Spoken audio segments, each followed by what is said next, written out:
My daughter-in-law laughed, tossing her perfectly styled designer hair. "Let us be honest, Vivian. You are not even blood. You are not even real family." I looked at the 50 wealthy guests staring at me. I slowly raised my champagne glass. "Perfect," I said, my voice cutting through the silent room. "Then do not ask me for money." Her smile vanished. My son froze. The room went dead silent. But that was just the beginning of the most expensive lesson they would ever learn. My name is Vivian. I am 68 years old, living in Chicago, and I spent the last 40 years building Vanguard Freight and Logistics from a single delivery truck into a $40 million commercial empire. My late husband David and I built it together from the ground up. When David died, I raised his son Marcus from the time he was a toddler. I loved that boy with everything I had. He was not my blood, but he was my son in every way that mattered. At least that is what I thought.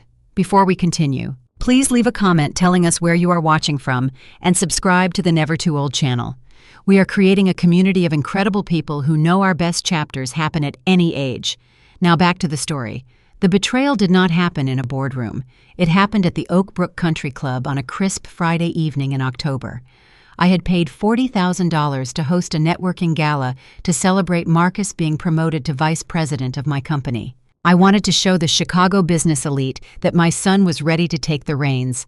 The ballroom was draped in silk and filled with the scent of expensive orchids. Waiters in crisp white shirts circulated with silver trays of appetizers. I was so proud.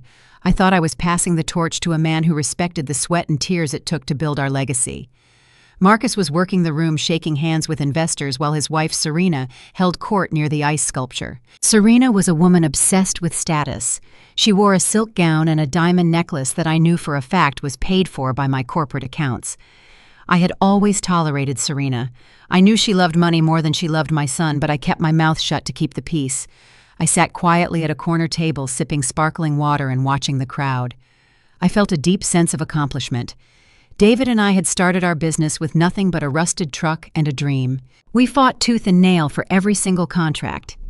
Being an African-American woman in the logistics industry in the 1980s meant I had to work 10 times harder just to be taken seriously by the banks and the distributors. I remembered the freezing cold winter mornings loading freight ourselves, the sleepless nights balancing the ledgers, the loans we took just to keep the lights on and the trucks running. When David passed away, I promised him I would protect our legacy and protect our son. I gave Marcus everything David and I never had. Private schools, expensive tutors, a massive corner office he never truly had to sweat for. I thought I was giving him a beautiful head start in life. Instead, I had handed him a deep sense of unearned privilege that completely poisoned his character. Then a group of Serena's high society friends walked over to her. I recognized a few of them from the local charity boards, women who had never worked a hard day in their lives. They were drinking champagne and gossiping loudly. Because I was seated slightly behind a massive floral arrangement, they did not notice me right away. One of the women, a tall blonde holding a martini, gestured vaguely in my direction. "Serena, who is that older woman sitting over there by herself?" she asked. "I have seen her at a few of your events, but she never really mixes with anyone." Serena took a sip of her champagne and did not bother to lower her voice. In fact, she made sure her tone carried over the soft jazz playing in the background. "Oh," her Serena said, waving her hand dismissively. "That is just David's widow, Vivian. Just David's widow." The words stung, but what came next was like a knife to the chest.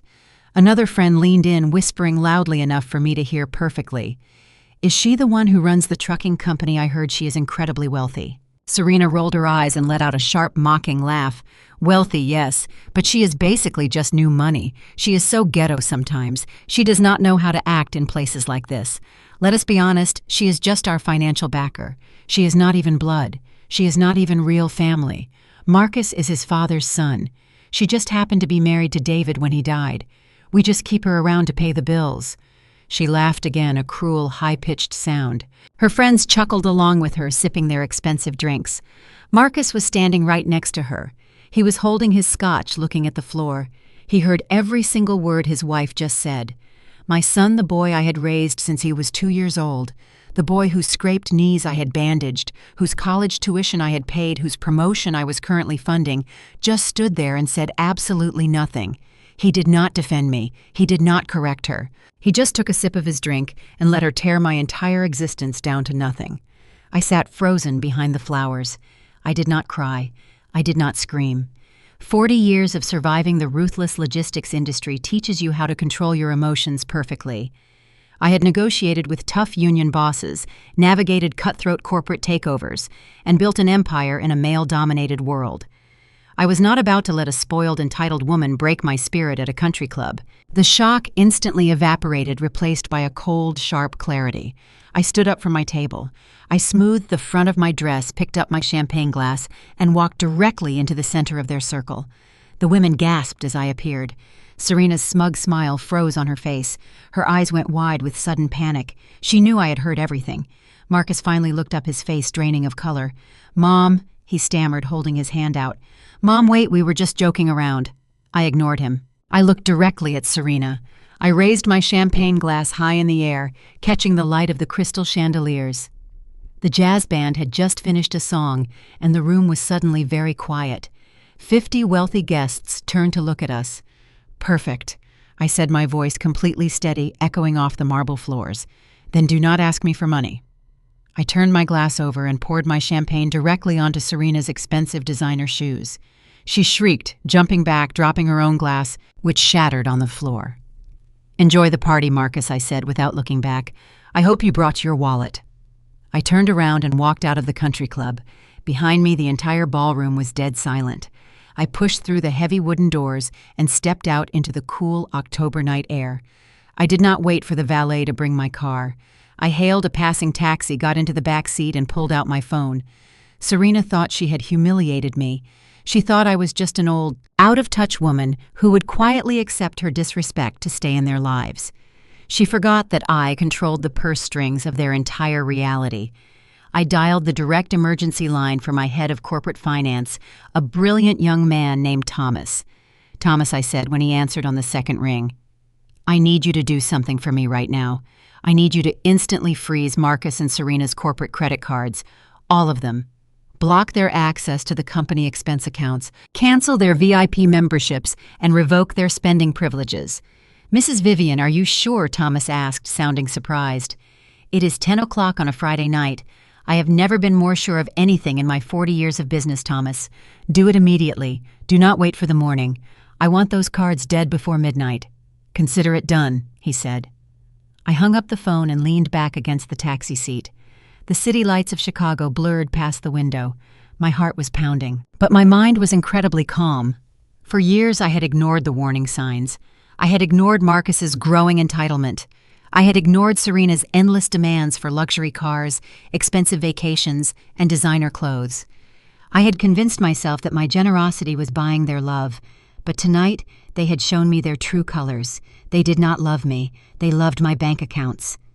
20 minutes later, my phone buzzed with a text message from Thomas. "All accounts frozen, cards deactivated." I smiled. I knew exactly what was about to happen at the Oak Brook Country Club.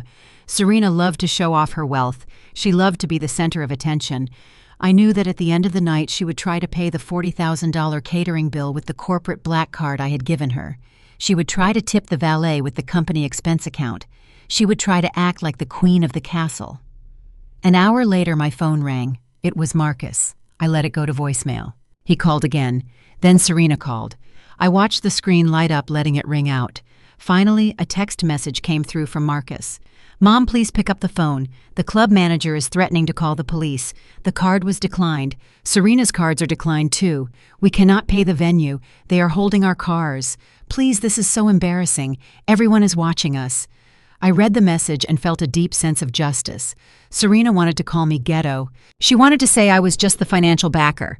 Well, the financial backer had just resigned. Let her explain to her elite society friends why her card was bouncing like a rubber ball.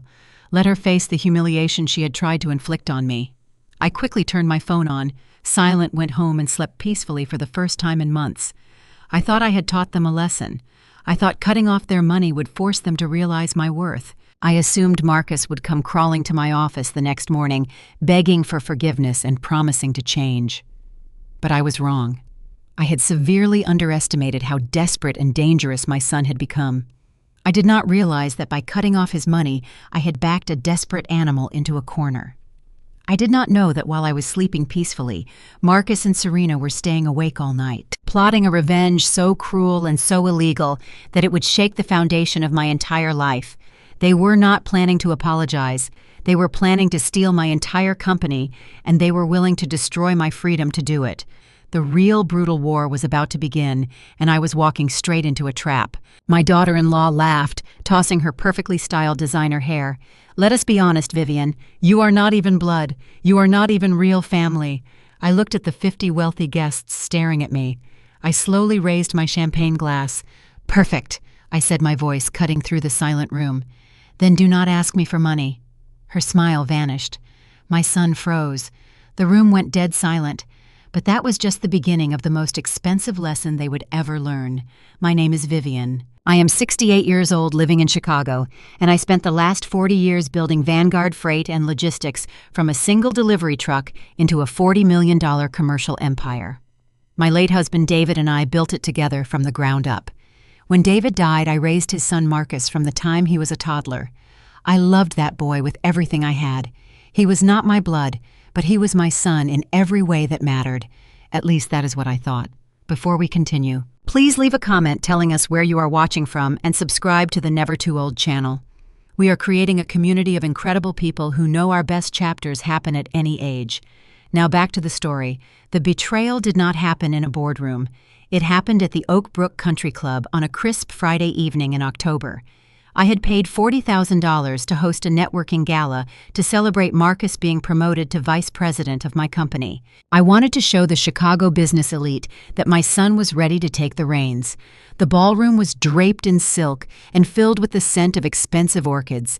Waiters in crisp white shirts circulated with silver trays of appetizers. I was so proud. I thought I was passing the torch to a man who respected the sweat and tears it took to build our legacy. Marcus was working the room shaking hands with investors, while his wife Serena held court near the ice sculpture. Serena was a woman obsessed with status. She wore a silk gown and a diamond necklace that I knew for a fact was paid for by my corporate accounts. I had always tolerated Serena. I knew she loved money more than she loved my son, but I kept my mouth shut to keep the peace. I sat quietly at a corner table sipping sparkling water and watching the crowd. I felt a deep sense of accomplishment. David and I had started our business with nothing but a rusted truck and a dream. We fought tooth and nail for every single contract. Being an African-American woman in the logistics industry in the 1980s meant I had to work 10 times harder just to be taken seriously by the banks and the distributors. I remembered the freezing cold winter mornings loading freight ourselves, the sleepless nights balancing the ledgers, the loans we took just to keep the lights on and the trucks running. When David passed away, I promised him I would protect our legacy and protect our son. I gave Marcus everything David and I never had. Private schools, expensive tutors, a massive corner office he never truly had to sweat for. I thought I was giving him a beautiful head start in life. Instead, I had handed him a deep sense of unearned privilege that completely poisoned his character. Then a group of Serena's high society friends walked over to her. I recognized a few of them from the local charity boards, women who had never worked a hard day in their lives. They were drinking champagne and gossiping loudly. Because I was seated slightly behind a massive floral arrangement, they did not notice me right away. One of the women, a tall blonde holding a martini, gestured vaguely in my direction. "Serena, who is that older woman sitting over there by herself?" she asked. "I have seen her at a few of your events, but she never really mixes with anyone." Serena took a sip of her champagne and did not bother to lower her voice. In fact, she made sure her tone carried over the soft jazz playing in the background. "Oh, her," Serena said, waving her hand dismissively. "That is just David's widow, Vivian. Just David's widow." The words stung, but what came next was like a knife to the chest. Another friend leaned in, whispering loudly enough for me to hear perfectly. "Is she the one who runs the trucking company? I heard she is incredibly wealthy." Serena rolled her eyes and let out a sharp, mocking laugh. "Wealthy, yes, but she is basically just new money. She is so ghetto sometimes. She does not know how to act in places like this. Let us be honest, she is just our financial backer. She is not even blood. She is not even real family. Marcus is his father's son. She just happened to be married to David when he died. We just keep her around to pay the bills." She laughed again, a cruel, high-pitched sound. Her friends chuckled along with her, sipping their expensive drinks. Marcus was standing right next to her. He was holding his scotch, looking at the floor. He heard every single word his wife just said. My son, the boy I had raised since he was 2 years old, the boy whose scraped knees I had bandaged, whose college tuition I had paid, whose promotion I was currently funding, just stood there and said absolutely nothing. He did not defend me. He did not correct her. He just took a sip of his drink and let her tear my entire existence down to nothing. I sat frozen behind the flowers. I did not cry. I did not scream. 40 years of surviving the ruthless logistics industry teaches you how to control your emotions perfectly. I had negotiated with tough union bosses, navigated cutthroat corporate takeovers, and built an empire in a male-dominated world. I was not about to let a spoiled, entitled woman break my spirit at a country club. The shock instantly evaporated, replaced by a cold, sharp clarity. I stood up from my table. I smoothed the front of my dress, picked up my champagne glass, and walked directly into the center of their circle. The women gasped as I appeared. Serena's smug smile froze on her face. Her eyes went wide with sudden panic. She knew I had heard everything. Marcus finally looked up, his face draining of color. "Mom," he stammered, holding his hand out. "Mom, wait, we were just joking around." I ignored him. I looked directly at Serena. I raised my champagne glass high in the air, catching the light of the crystal chandeliers. The jazz band had just finished a song, and the room was suddenly very quiet. 50 wealthy guests turned to look at us. "Perfect," I said, my voice completely steady, echoing off the marble floors. "Then do not ask me for money." I turned my glass over and poured my champagne directly onto Serena's expensive designer shoes. She shrieked, jumping back, dropping her own glass, which shattered on the floor. "Enjoy the party, Marcus," I said without looking back. "I hope you brought your wallet." I turned around and walked out of the country club. Behind me, the entire ballroom was dead silent. I pushed through the heavy wooden doors and stepped out into the cool October night air. I did not wait for the valet to bring my car. I hailed a passing taxi, got into the back seat, and pulled out my phone. Serena thought she had humiliated me. She thought I was just an old, out-of-touch woman who would quietly accept her disrespect to stay in their lives. She forgot that I controlled the purse strings of their entire reality. I dialed the direct emergency line for my head of corporate finance, a brilliant young man named Thomas. "Thomas," I said when he answered on the second ring, "I need you to do something for me right now. I need you to instantly freeze Marcus and Serena's corporate credit cards. All of them. Block their access to the company expense accounts, cancel their VIP memberships, and revoke their spending privileges." "Mrs. Vivian, are you sure?" Thomas asked, sounding surprised. "It is 10 o'clock on a Friday night. I have never been more sure of anything in my 40 years of business, Thomas. Do it immediately. Do not wait for the morning. I want those cards dead before midnight. Consider it done," he said. I hung up the phone and leaned back against the taxi seat. The city lights of Chicago blurred past the window. My heart was pounding, but my mind was incredibly calm. For years I had ignored the warning signs. I had ignored Marcus's growing entitlement. I had ignored Serena's endless demands for luxury cars, expensive vacations, and designer clothes. I had convinced myself that my generosity was buying their love. But tonight, they had shown me their true colors. They did not love me. They loved my bank accounts. 20 minutes later, my phone buzzed with a text message from Thomas. "All accounts frozen. Cards deactivated." I smiled. I knew exactly what was about to happen at the Oak Brook Country Club. Serena loved to show off her wealth. She loved to be the center of attention. I knew that at the end of the night, she would try to pay the $40,000 catering bill with the corporate black card I had given her. She would try to tip the valet with the company expense account. She would try to act like the queen of the castle. An hour later, my phone rang. It was Marcus. I let it go to voicemail. He called again. Then Serena called. I watched the screen light up, letting it ring out. Finally, a text message came through from Marcus. "Mom, please pick up the phone. The club manager is threatening to call the police. The card was declined. Serena's cards are declined too. We cannot pay the venue. They are holding our cars. Please, this is so embarrassing. Everyone is watching us." I read the message and felt a deep sense of justice. Serena wanted to call me ghetto. She wanted to say I was just the financial backer. Well, the financial backer had just resigned. Let her explain to her elite society friends why her card was bouncing like a rubber ball. Let her face the humiliation she had tried to inflict on me. I quickly turned my phone on, silent, went home, and slept peacefully for the first time in months. I thought I had taught them a lesson. I thought cutting off their money would force them to realize my worth. But I was wrong. I underestimated how desperate and dangerous my son had become. I did not realize that by cutting off his money, I had backed a desperate animal into a corner. I did not know that while I was sleeping peacefully, Marcus and Serena were staying awake all night plotting a revenge so cruel and so illegal that it would shake the foundation of my entire life. They were not planning to apologize. They were planning to steal my entire company, and they were willing to destroy my freedom to do it. The real brutal war was about to begin, and I was walking straight into a trap. I woke up on Saturday morning with a sharp and absolute sense of purpose. The soft sunlight filtering through my bedroom windows in my penthouse felt like a spotlight on the battle ahead. I took my time getting dressed. I chose a tailored navy blue suit. It was the exact suit I wore when I secured our first multi-million-dollar federal freight contract 20 years ago. It was my armor. I drank 1 cup of black coffee and called my personal driver. I felt no sadness. I felt like a general preparing to purge a traitor from my ranks.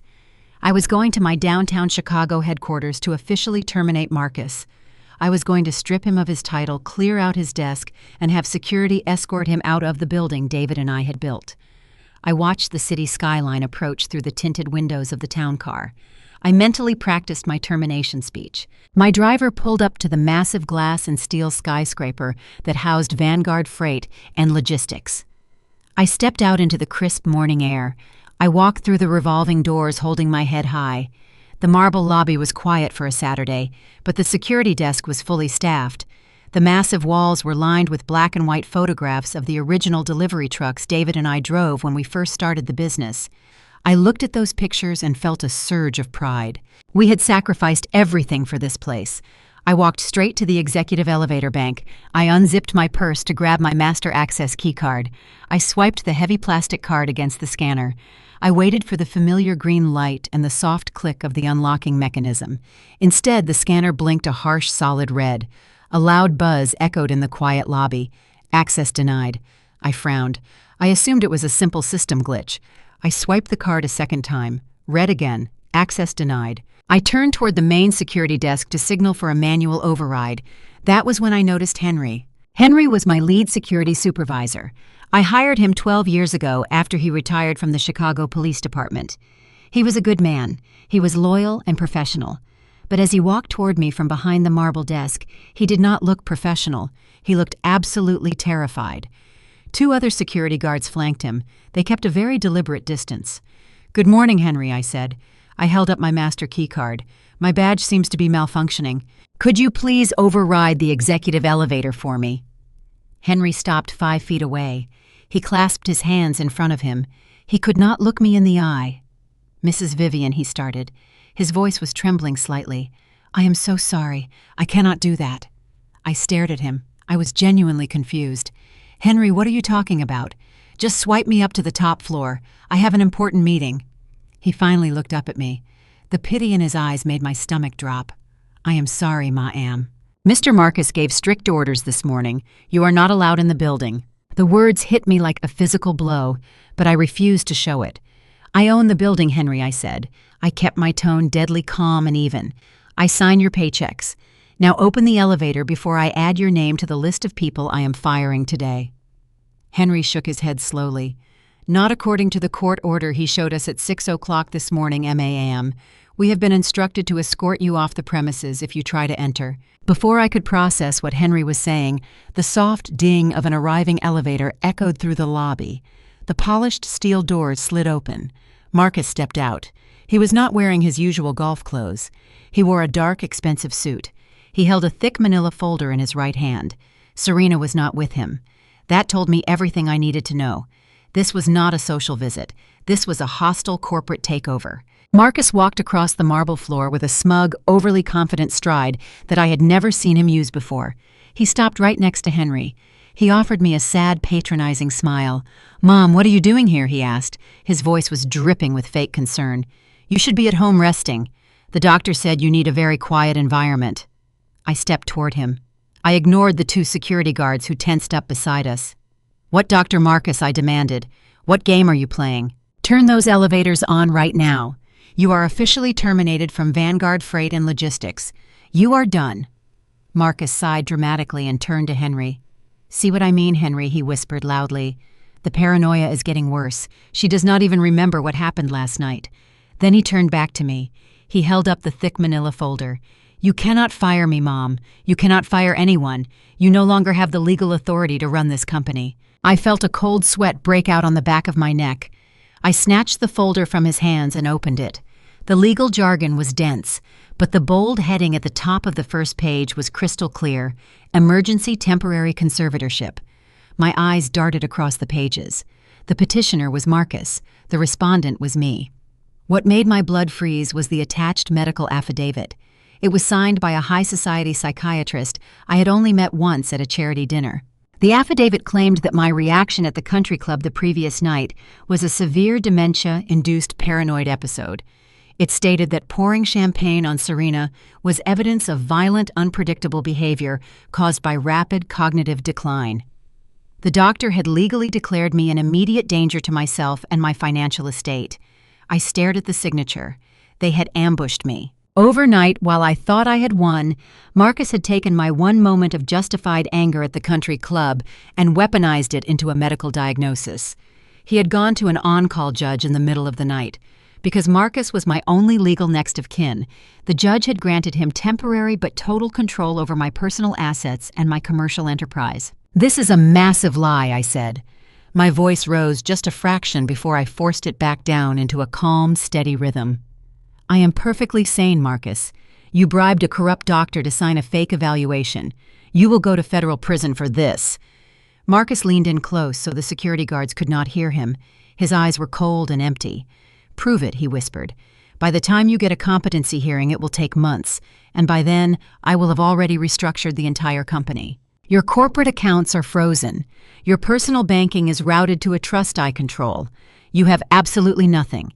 You cannot hire a lawyer to fight me because I hold the purse strings now. I have notified your country club, your private driver, and your banks. Every single financial door is closed to you. I am the sole signatory on the corporate accounts as of this morning. You are entirely dependent on me. You will receive a small allowance for basic groceries, and that is it." He stepped back and gestured toward the revolving doors. "Henry, please escort my mother out. She is clearly having another episode. I advise you to go home, Mom. Do not make a scene." I looked at the man I had raised, the boy I had protected. He had stolen my life in less than 12 hours. I turned around and walked out of the building, holding my head very high. I stepped onto the busy Chicago sidewalk. I had no money. I had zero business access. I was completely and entirely alone in the city. But Marcus made one fatal mistake. He left me with my freedom, and that was all I needed to tear his world apart. I knew I had to act fast before they destroyed everything David and I had built. I walked away from the glass skyscraper that held my life work. The October wind whipped down the Chicago streets, but I barely felt the cold. My mind was already running through a list of emergency protocols. I needed a war room. I needed a phone that Marcus could not track. And most importantly, I needed to get to the South Side. I had exactly $32 in cash tucked inside my coat pocket. It was a habit I picked up decades ago when David and I were dead broke. Always carry enough cash for a cab and a meal. I flagged down a taxi and gave the driver an address far away from the downtown corporate elite. I walked into Pearl Diner an hour later.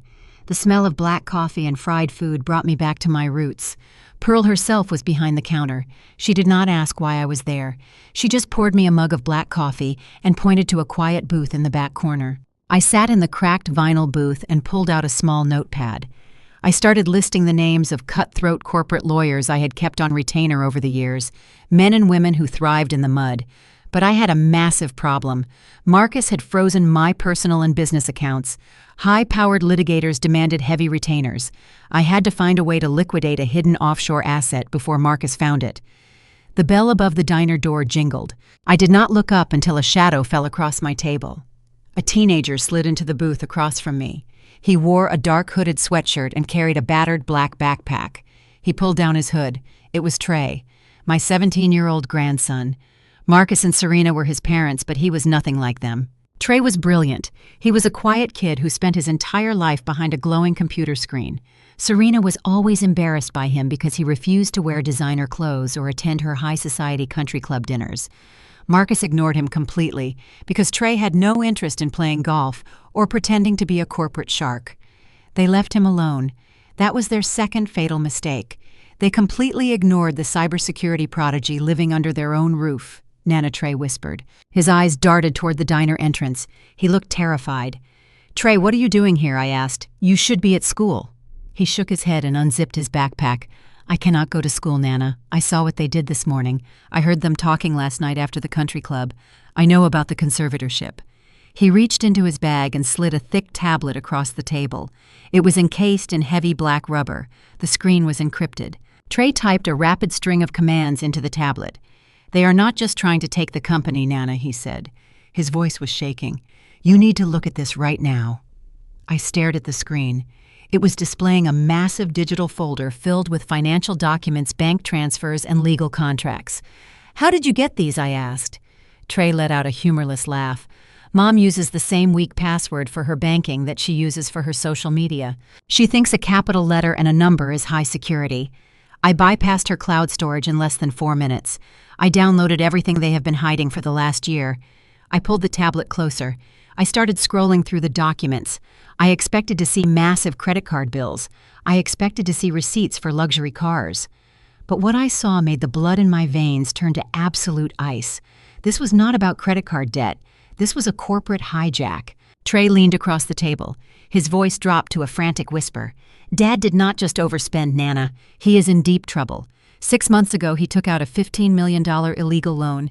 He bypassed the traditional banks. He went to a shadow private equity firm." I stared at the name on the contract. Vanguard Holdings, LLC. It was a notoriously ruthless firm known for financing hostile takeovers and stripping companies down to the bone. They were predators. They operated in the gray areas of the law where people ended up missing if they did not pay their debts. "Why would they give Marcus $15 million?" I asked. My voice was dangerously low. "Because he used our company as collateral," Trey said. He pulled up a scanned document. It was a commercial lien against Vanguard Freight and Logistics. At the bottom of the page was my signature. It was a perfect forgery. Marcus forged my name to secure the loan. He took the $15 million and tried to day trade his way into a massive personal fortune. He thought he could double the money, pay back the loan, and keep the profits before you ever found out. And he lost it, I stated. It was not a question. Trey nodded. He lost every single cent. The market tanked last month. His shadow portfolios were liquidated. He has exactly nothing left. And the loan is due in exactly 7 days. If they do not pay the $15 million by next Friday, the private equity firm legally seizes the entire company. They will take the trucks, the warehouses, the client lists, and the corporate headquarters. They will strip it all away. The puzzle pieces clicked together with terrifying speed. The fake doctor, the ambushed court order, the frozen bank accounts. It all made perfect sense now. Marcus did not lock me out of my company out of spite or greed. He locked me out of sheer absolute terror. I looked at Trey. "The conservatorship," I said. My mind was racing, analyzing the legal trap Marcus had built. If I am declared mentally unfit, he becomes my sole legal guardian. He becomes the sole signatory for my entire estate. Trey swallowed hard. "Yes, Nana. If you are permanently committed, he gains the legal authority to sign the corporate transfer deeds. He plans to hand the entire company over to the shadow firm to wipe his debt clean. He is using your life work to buy his own life back from the people he owes money to." I sat back against the vinyl booth.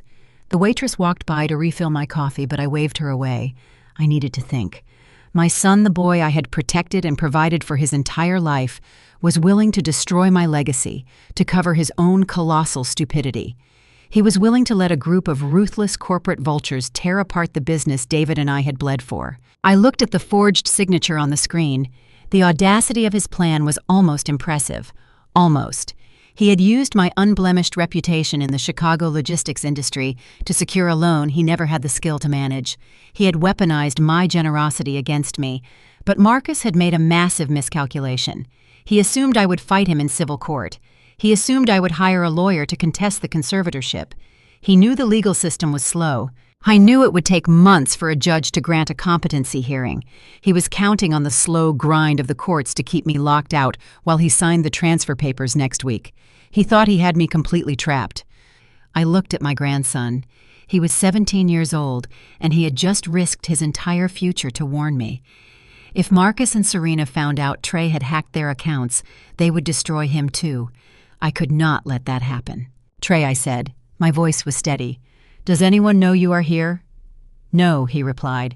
"Mom is busy packing bags. She is celebrating. Dad is at the office trying to finalize the corporate transfer paperwork with their private lawyer. They think they have already won. They think you are going to give up," Trey added. I reached across the table and took his hand. His fingers were cold. "I am never going to give up, Trey. But I cannot fight them in civil court. The system is currently rigged against me. If I try to walk into a courthouse today, Marcus will just show them the psychiatric hold. They will have me detained before I can even speak to a judge. We have to go completely off the grid. We have to fight them in the dark." I looked back down at the tablet. There were dozens of files we had not even opened yet. Marcus and Serena had meticulously planned my downfall. But I knew there was more to their plan. A temporary conservatorship was not enough to satisfy a shadow equity firm. The firm would demand absolute proof that I could never return to challenge the transfer. They would demand that I be permanently removed from the equation. "Trey," I said, pointing to a locked folder on the screen.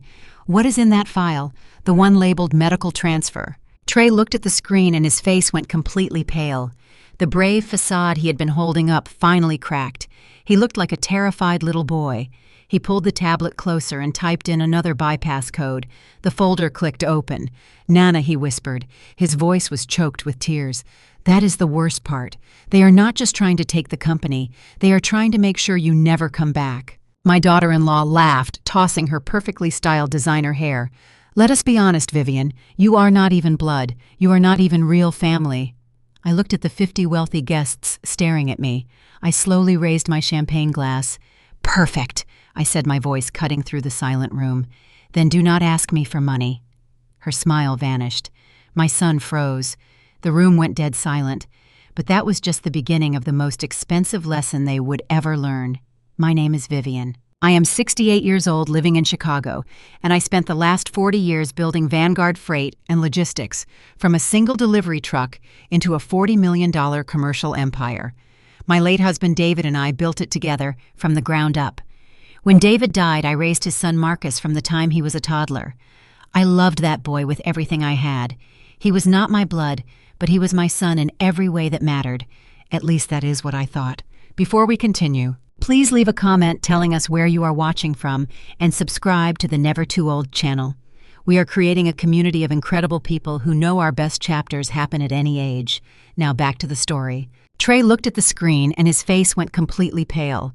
The brave facade he had been holding up finally cracked. He looked like a terrified little boy. He pulled the tablet closer and typed in another bypass code. The folder clicked open. "Nana," he whispered. His voice was choked with tears. "That is the worst part. They are not just trying to take the company. They are trying to make sure you never come back." I stared at the glowing screen of the tablet. My eyes locked onto a digitized bank transfer receipt. It was a wire transaction originating from one of the secondary corporate accounts Marcus had seized that very morning. The amount was $50,000. It was sent to a private offshore account belonging to a man named Dr. Harrison Vance. He was not a general practitioner. He was the chief medical director of the Blackwood Secure Psychiatric Center. It was a state-run maximum security mental health facility located 3 hours outside of Chicago.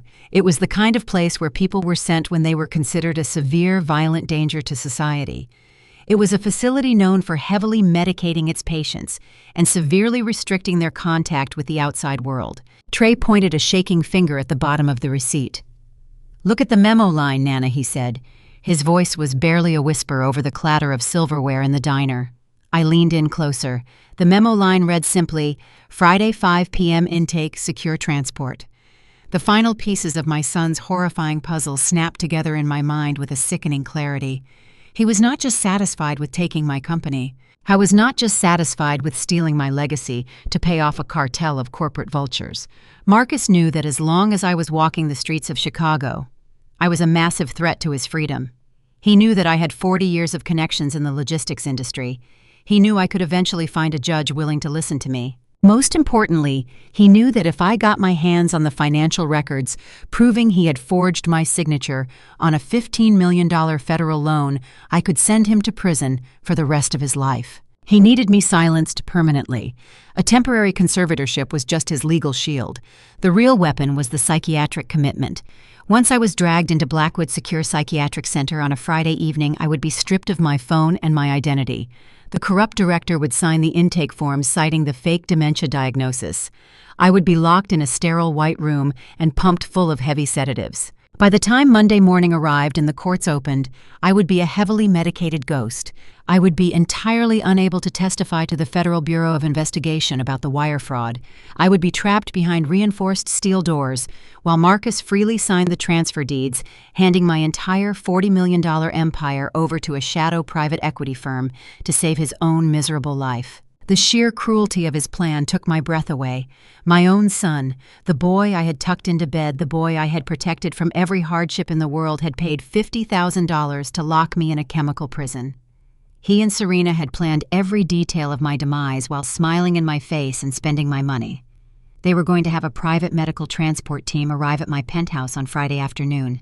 They would use the emergency conservatorship to legally force me into the back of an ambulance. If I fought back, if I screamed or resisted, it would only serve as more absolute proof that I was experiencing a violent paranoid breakdown. They had built a perfect trap. The more I struggled against it, the tighter the steel jaws would snap shut around me. I sat back against the cracked vinyl of the diner booth. The smell of frying grease and burnt coffee hung in the air. The reality of my situation washed over me like freezing water. I was completely cut off from my massive wealth. I had no access to my credit cards, my legal team, or my corporate allies. If I walked into a Chicago police station right now to report the fraud, the desk sergeant would simply run my name through the system. He would see an active emergency conservatorship declaring me mentally incompetent. He would not call the federal authorities. He would call Marcus to come pick up his confused elderly mother. The legal system, which I had navigated so masterfully for 4 decades, was currently weaponized against me. The courts were no longer my battleground. They were my graveyard. Trey watched my face. He saw the grim realization settling into my eyes. "Nana, what do we do?" he asked, his voice cracked with genuine panic. "Should we go to the news? Should we call the local papers and tell them everything?" I shook my head slowly. "No, Trey," I said. My tone was resolute. "We cannot fight them in the light. If we go to the press, Serena will just play the weeping victim. She will show the reporters the fake medical documents and say I am having a tragic mental health crisis. She will spin the narrative and the private equity firm will expedite the hostile takeover. We cannot play defense against predators.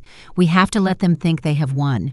We have to let them walk right into their own execution." I reached across the table and placed my hands firmly over his. He was trembling. This 17-year-old boy had uncovered a massive federal conspiracy completely on his own. He was the only reason I was not going to spend the rest of my life staring at the padded walls of a state-run facility. "Trey, I need you to listen to me very carefully," I said. "I need you to pack up your laptop and walk out of this diner. I need you to take the train back to your parents' house in the suburbs. You have to walk through the front door and act like absolutely nothing has happened. You are going to go up to your room, put your headphones on, and play video games just like you always do. You cannot let them see a single ounce of fear in your eyes." Trey swallowed hard. "But what about you, Nana?" he asked. "Where are you going to go? You do not have any money. Your penthouse is locked. Dad said he changed the alarm codes on all your personal properties this morning. You cannot go home." I offered my grandson a small, fierce smile. I survived in this city long before I had a penthouse tray. I survived when all I had was a rusted delivery truck and a thermos of cheap coffee. I know how to disappear. I know how to become a ghost in Chicago. But I need you to be my eyes and ears on the inside. Can you do that for me? Can you pretend to be the invisible teenager while you monitor their network traffic?" Trey sat up a little straighter. The fear in his eyes began to recede, replaced by a hardened focus that reminded me so much of my late husband, David. "I can do it, Nana," he said firmly. "I have a script running in the background of their home router. Every email they send, every bank transfer they initiate, every phone call they make over the wireless network gets copied directly to a secure hidden server. I will know their every move before they even make it. "You are a brilliant young man, Trey," I told him. "Do not ever let your parents make you feel otherwise. Now go. We do not want to risk Marcus tracking your phone location if he gets suspicious." Trey nodded. He carefully shut down the heavily encrypted tablet and slid it into his worn black backpack. He stood up from the booth. He hesitated for a moment and then leaned down and hugged me tightly. It was a fierce, desperate hug. I held him back, drawing strength from the only true family I had left in the world. "Be careful, Nana," he whispered into my shoulder.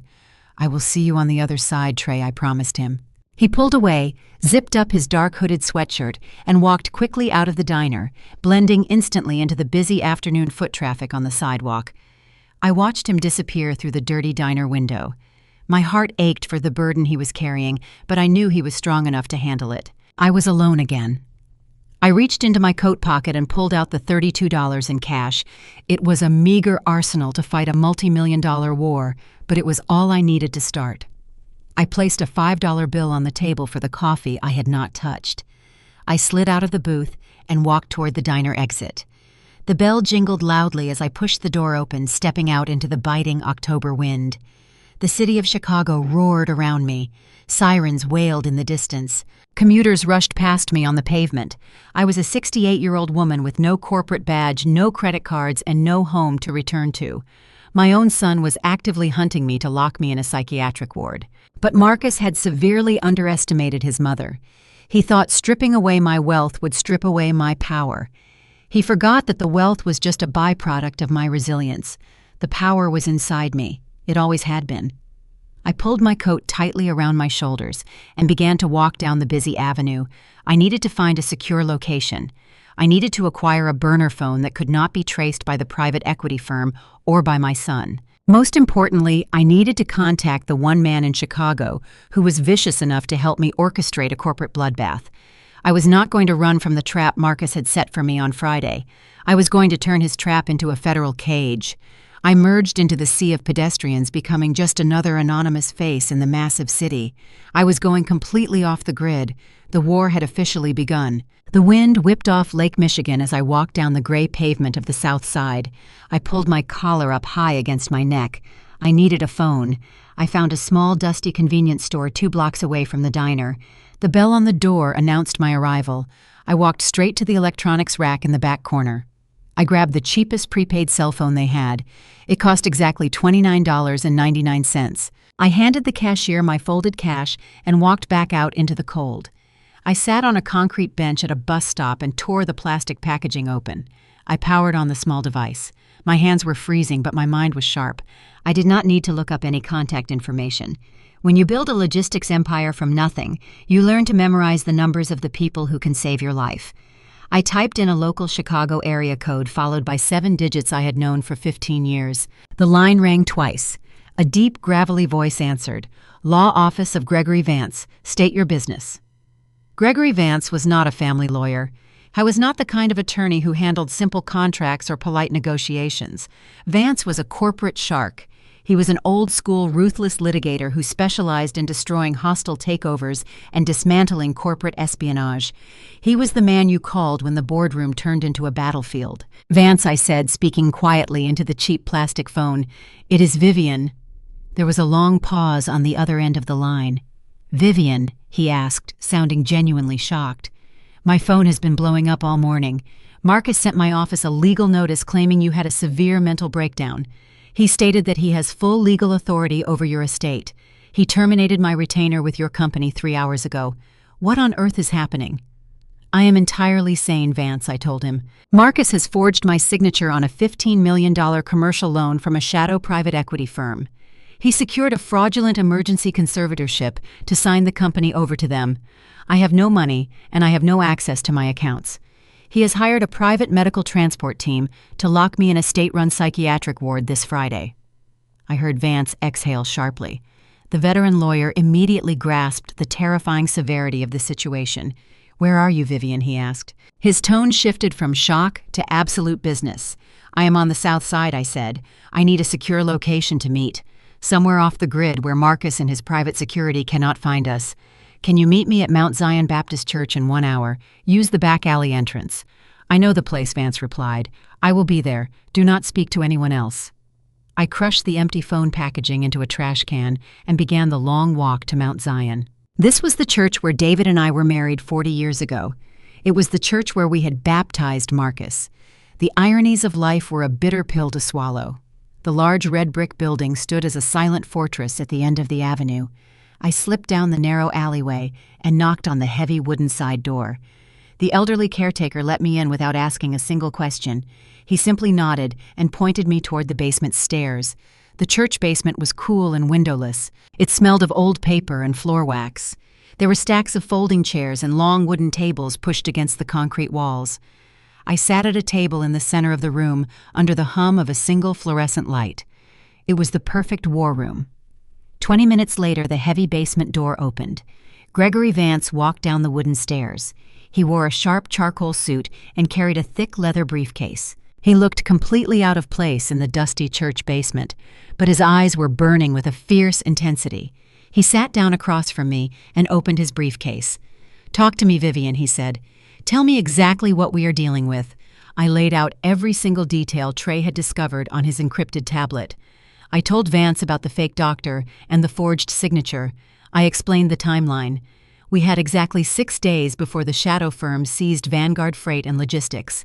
We had exactly 6 days before Marcus legally signed away my life work to save himself from the people he owed money to. Vance listened in complete silence. He took meticulous notes on a yellow legal pad. When I finished speaking, he set his pen down and rubbed his temples. "Vivian, this is a highly coordinated corporate hijacking," he said. "Marcus has essentially trapped you in a perfect legal box. The temporary conservatorship gives him the absolute right to manage your assets, because the judge signed it, based on a medical affidavit. The banks and the corporate boards are legally obligated to obey him. So how do we break the box?" I asked. Vance leaned forward, resting his elbows on the table. "We can fight this in civil court," he explained. "We can file an emergency injunction to halt the conservatorship. We can demand a full independent medical competency hearing. I can get a team of reputable psychiatrists to evaluate you and prove that you are completely sane. We can drag Marcus into a courtroom and fight him for control of your estate." I shook my head. "You are missing the most important detail, Vance. How long will a civil court battle take?" Vance looked down at his legal pad. His jaw tightened. "That is the problem, Vivian. The courts are incredibly slow. An emergency injunction might take weeks to be heard by a judge. A full competency hearing will take 3 to 6 months. The legal system is designed to be cautious. We will be fighting through endless red tape and bureaucratic delays." I slammed my hand down on the wooden table. The loud smack echoed off the concrete walls. "And the shadow private equity firm will seize my company in 7 days," I said angrily. "If we play defense in civil court, we lose Vanguard Freight and Logistics forever. Marcus will just delay the hearings while he finalizes the transfer deeds. The company David and I built will be stripped down and sold for parts long before a judge ever looks at my medical records. We cannot fight them in the light." Vance sighed heavily. "Vivian, if we do not file an injunction, Marcus has the legal authority to commit you to that psychiatric facility on Friday. You will be locked behind reinforced steel doors. They will medicate you until you actually do lose your mind. It is a death sentence." "I know," I replied, my voice dropping to a dangerous whisper. "That is why we are not going to fight the conservatorship. We are going to use it against him." Vance frowned, looking genuinely confused. "What are you talking about, Vivian? You cannot use a conservatorship that designates you as mentally incompetent." I leaned across the table. I looked directly into the eyes of the most ruthless corporate lawyer in Chicago. "We are going to let Marcus commit federal wire fraud," I said. "We are going to let him believe he has completely won. We are going to give him exactly what he wants." I watched Vance process my words. Slowly, a dark understanding began to spread across his face. "You want to lure him into a trap," Vance whispered. "Exactly," I said. "Marcus needs my signature to finalize the corporate transfer deeds. He plans to bring them to my house on Thursday night. He plans to force me to sign them just hours before the medical transport team arrives on Friday to lock me away." Vance nodded slowly, tapping his pen against the table. "And you want to be waiting for him." "I do not just want to be waiting for him, Vance. I want to annihilate him. I want to destroy Serena, and I want to destroy the shadow firm that thought they could steal my legacy." The war room was completely silent. We were ready now. I spent the next 48 hours in the shadows of Chicago. Vance and I worked out of the church basement, coordinating every single detail of the trap. We needed Marcus to feel completely victorious. We needed him to believe that his legal cage was unbreakable and that I had surrendered to my fate. On Thursday evening, I returned to my mansion in the northern suburbs. I sneaked onto my property through the service entrance because Marcus had changed the gate codes. Vance had already sent his private security team ahead of me. They had bypassed the new alarm system and unlocked the back doors. They wired the living room with high-definition hidden cameras and federal audio recorders. I walked into my massive living room and looked around. The space was perfectly quiet. The chandeliers caught the fading light. It was time to put on the performance of my life. I sat down on the edge of my velvet sofa. I took a deep breath and channeled every ounce of fear and exhaustion I could muster. I had to sound like a woman whose mind was actively unraveling. I picked up the landline phone. Marcus kept it active to make the house appear functional to the outside world. I dialed his personal cell phone number. The line rang 3 times before he answered. He sounded annoyed. "Hello?" he barked into the receiver. "Marcus," I said. I let my voice shake. I made my breathing sound shallow and erratic. "Marcus, please help me. I am so confused." There was a long pause on the other end of the line. "Mom?" he asked. His tone shifted instantly from annoyed to calculating. "Where are you?"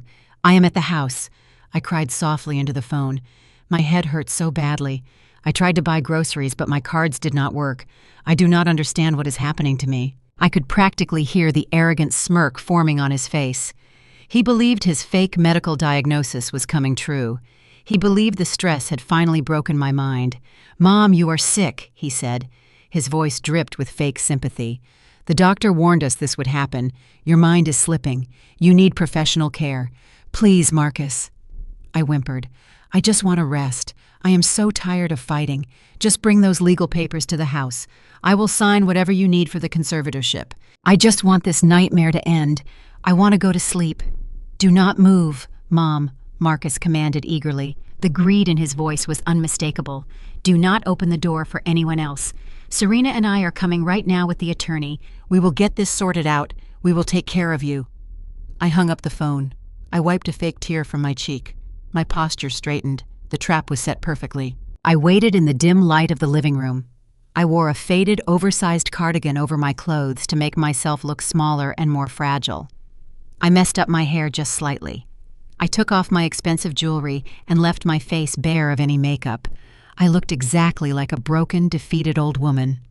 20 minutes later, I heard the heavy tires of the massive luxury SUV crunching against the gravel of my circular driveway. Car doors slammed shut. Heavy footsteps echoed on the front porch. The heavy brass knocker pounded against the solid oak front door. I walked slowly, dragging my feet against the hardwood floor. I unlocked the deadbolt and pulled the door open.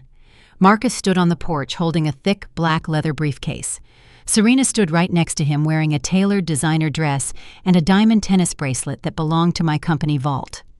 Standing slightly behind them was a sleazy-looking man in a cheap gray suit holding legal documents. Serena did not even wait for me to invite them inside. She pushed past me and strutted directly into the grand foyer. She looked around the massive space with absolute greedy hunger. Her high heels clicked loudly against the marble tiles. "Oh, this place is going to need a complete remodel," she announced loudly. She ran her hand along the edge of an antique mahogany table. "The decor is so outdated and depressing. We should tear down that wall and open up the space. I can host charity galas right here in the main hall." Marcus walked in behind her and shut the front door. He looked at me with an expression of pure condescension. He actually patted my shoulder as he walked past me. "Come sit down, Mom," he said, pointing to the living room sofa. "Let us get this over with quickly. I have a very busy morning tomorrow." I shuffled slowly into the living room and sat down on the sofa. Serena dropped her designer handbag onto my glass coffee table with a heavy thud. She sat down in the armchair across from me and crossed her legs. She stared at me with open disgust. "See, Vivian?" she smirked. Her eyes were cold and victorious. "We told you it would end this way. You should have just stayed quiet at the country club. You had a good run, but you are completely useless now. Look at you. You are a pathetic mess. You really thought you could cut us off and freeze our accounts. You thought you were untouchable. But you are just an old woman who does not know when to step aside." I looked up at her, making my eyes wide and fearful. "I do not understand," I stammered, gripping the edge of my cardigan. Why are you doing this to me, Serena? I gave Marcus everything. Why do you need my signature to take my company? Why are you locking me away?" Marcus let out a harsh, bitter laugh. He unlatched his leather briefcase and pulled out a thick stack of transfer deeds. "Because you are old and useless, Mom," he scoffed. He threw the papers onto the coffee table right in front of me. "You refuse to modernize the company. You refuse to leverage our assets to make real money. So I did it for you. We owe $15 million to people who do not play games." I stared at him, pretending to be entirely confused. $15 million, I whispered. "How could you owe that much money, Marcus? Where did it go?" "It went into the market," he snapped angrily. "It was a sure thing, a massive short sell opportunity. But the market shifted, and the portfolio was wiped out. The shadow firm called the debt due. I forged your name on the initial loan agreement using Vanguard Freight and Logistics as the primary collateral, and now I need your legal conservatorship to sign the entire company over." I kept my voice weak and trembling. "So you forged my signature on federal documents?" I asked softly. You committed wire fraud. It is only fraud if someone catches us." Serena laughed. She leaned forward and slammed a silver pen down on top of the legal papers. "And nobody is ever going to catch us, Vivian. By tomorrow night, you are going to a nice, quiet facility. You are going to be locked in a secure ward and heavily medicated for your own safety. We already paid the director $50,000 to ensure you never leave. You will not have a phone. You will not have visitors. And we get a completely clean slate." Marcus nodded in agreement. He pointed to the bottom line of the transfer deed. "Sign the papers, Mom," he demanded. "Sign the company over to me right now." I stared at the silver pen resting on the glass table. I looked at the thick stack of transfer deeds. I had done it. I had pushed exactly the right buttons. I had manipulated him into revealing every single detail of his criminal conspiracy. He had openly admitted to forging federal loan documents. He had admitted to securing $15 million under false pretenses. He had admitted to bribing a medical official to falsely imprison me. Serena had corroborated the entire scheme. And the federal-grade audio recorders hidden in the crystal chandeliers had captured every single crystal-clear syllable. The performance was officially over. I stood up from the velvet sofa. I let the faded, oversized cardigan slide off my shoulders and fall onto the floor. I rolled my shoulders back and stood to my full height. I looked down at Marcus and Serena. The terrified, fragile old woman they thought they had trapped was gone instantly. I did not need to raise my voice. When you hold all the power, you do not need to shout. "I do not think I will be signing anything tonight, Marcus," I said. My voice was deep, steady, and absolute. Marcus frowned. He looked at the cardigan on the floor and then back up at my face. He was suddenly uncertain, but his arrogance was still blinding him. "Mom, stop playing games," he snapped. He pointed a finger at the legal documents on the glass table. "Your accounts are frozen. You have absolutely no power here. You are going to sign these transfer deeds right now, or I am calling the medical transport team a day early. They will drag you out of this house in a straitjacket." "You are right about one thing, Marcus," I replied smoothly. "I do not have power over Vanguard Freight and Logistics anymore." I reached into the pocket of my trousers. I pulled out a small black remote control. I pressed the single silver button in the center. A soft chime echoed through the grand foyer. The heavy oak double doors leading to my private study slid open. Marcus and Serena turned around. The sleazy private attorney froze, holding his breath. Gregory Vance walked out of the study. He was wearing his signature charcoal suit and holding a sleek black briefcase. He did not look like a man arriving for a negotiation. He looked like an executioner. Flanking him on either side were two massive men in dark windbreakers. The bold yellow letters on their jackets read FBI. They were federal agents from the White-Collar Crime Division, and standing right behind them was a man Marcus knew very well. It was the chief executive officer of the shadow private equity firm, the man Marcus owed $15 million to. Serena let out a high-pitched shriek. She scrambled backward, knocking her expensive designer handbag off the glass table. She pressed her back against the living room wall. Her eyes were wide with pure terror. Marcus went completely pale. His jaw dropped open. He looked at the federal agents and then at the equity firm's CEO. The sleazy private attorney immediately dropped his stack of legal files. He raised both of his hands in the air, signaling his immediate surrender. "What is this?" Marcus panicked. His voice cracked loudly. His false bravado shattered into a million pieces. "What is going on here?" "This is reality, Marcus," I said. I walked slowly around the coffee table, closing the distance between us. You thought you were so incredibly brilliant. You thought you could use my company as collateral for a massive illegal loan. You thought you could declare me mentally incompetent and sign away my life work to save your own skin. But you made one fatal mistake. You never actually checked the corporate registry. Marcus stared at me, his chest heaving as he struggled to breathe. "What are you talking about?" he gasped. 8 months ago, I said, my voice ringing with total authority, I realized you were dangerously incompetent. I realized you cared more about country club memberships and expensive scotch than you did about the logistics empire David and I built. I knew you were going to ruin the company, so I quietly and legally dissolved Vanguard Freight and Logistics as a parent corporation. I transferred every single physical asset, every freight truck, every commercial warehouse, and every client contract into an irrevocable blind trust. The room was dead silent. The gravity of my words was pulling Marcus straight down into the abyss. "The company you just put up for collateral," I continued, pointing at the transfer deeds on the table, "is an empty paper shell. It holds no assets. It holds no capital. It is worth absolutely $0. And the sole beneficiary of that irrevocable blind trust is your son, Trey." The chief executive officer of the private equity firm stepped forward. His face was flushed with absolute fury. He glared at Marcus with a look that promised complete destruction. "You used fraudulent, non-existent corporate assets to secure a $15 million federal loan, Marcus," he snarled. "You lied on the commercial lien. That is a Class A felony. You stole my money and you gave me a ghost company in return." Marcus began to shake violently. He looked at his hands and then at the federal agents. He was hyperventilating. No, he stammered. "The conservatorship. I have the conservatorship.